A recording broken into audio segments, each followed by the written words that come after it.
daripada kita akhirnya mendorong hak angket, yang akhirnya sebenarnya kita menilai justru menghabiskan energi, menimbulkan kekisruhan baru, menimbulkan sebuah instabilitas politik baru, di tengah hari ini kami ingin segera menjawab harapan dan tantangan teman-teman 01 dan 03 yang kemarin mengatakan bahwa yuk negara ini pemerintahnya harus segera kita kerja baik-baik.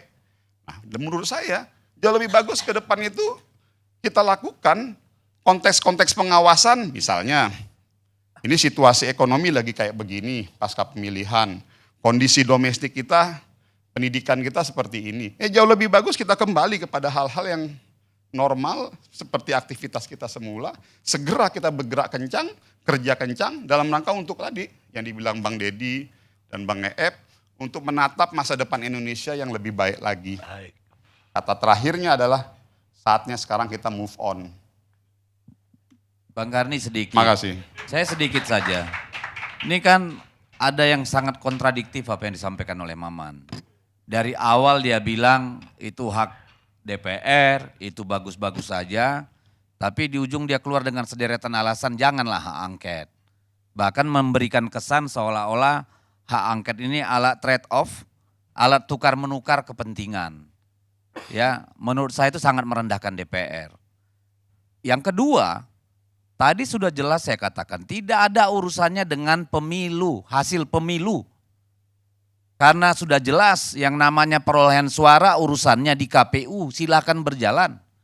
Urusan sengketa hasil silakan ke MK. Urusan pelanggaran ke Bawaslu, silakan. Jadi jangan ada kesan seolah-olah ini sedang mau membuat negara ini kacau balau, nggak tertib, instabilitas.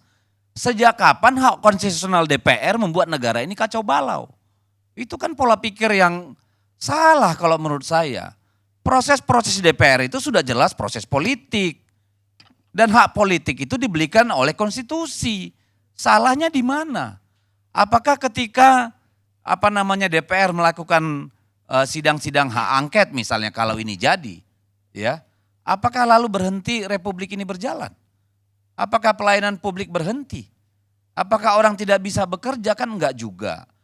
Jadi saya kira yang paling penting dari hak angket ini nanti adalah pelajaran politik, pelajaran sejarah bagi kita tentang bagaimana pelaksanaan undang-undang, bagaimana kekuasaan diselenggarakan itu dengan bermartabat, dengan etika, dengan konstitusi yang baik. Saya kira cobalah sekali-sekali berpikiran positif.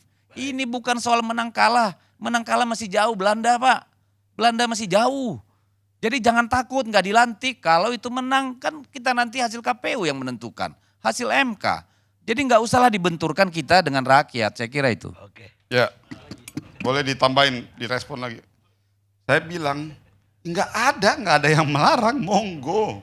Kita hormati. Lah Anda kan bilang tidak melarang, kita hormati, tapi bilang nih stabilitas politik merugikan. Nah, pos begini. ini apa? Loh, ini masa, kan antara perkataan ya dengan cara pandang, dengan paradigma nyambung dong bosku. Ya, gini. Saudaraku Maman. Iya. Jangan antara yang diucapkan, antara dengan proses berpikir, itu nggak nyambung dan saling benturan. Nah. Kacau itu. Ini begini nih Pak Karni.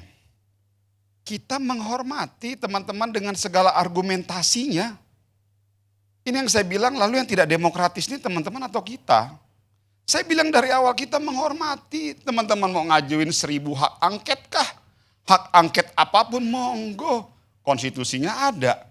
Tapi boleh dong dari sisi kita juga kalau kita tidak bersedia dengan argumentasi kita. Masa saya menghormati teman-teman memiliki argumentasi mengajukan hak angket, saya angkat topi dan kita hormat dengan apa yang teman-teman lakukan. Tapi masa pada saat saya juga memiliki hak konstitusi untuk mengatakan bahwa hak angket itu belum saatnya, dengan argumentasi saya dikatakan saya tidak konsisten. Lah bagaimana ceritanya pola urusan kita ini?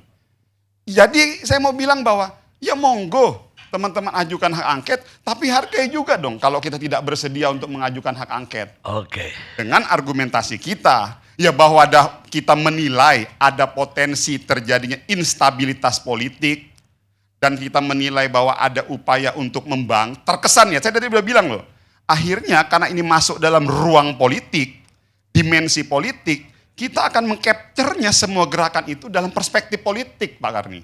Enggak mungkin. Kita masuk dalam ruang politik yang kita dari awal sudah bilang, dorong ini kepada mekanismenya.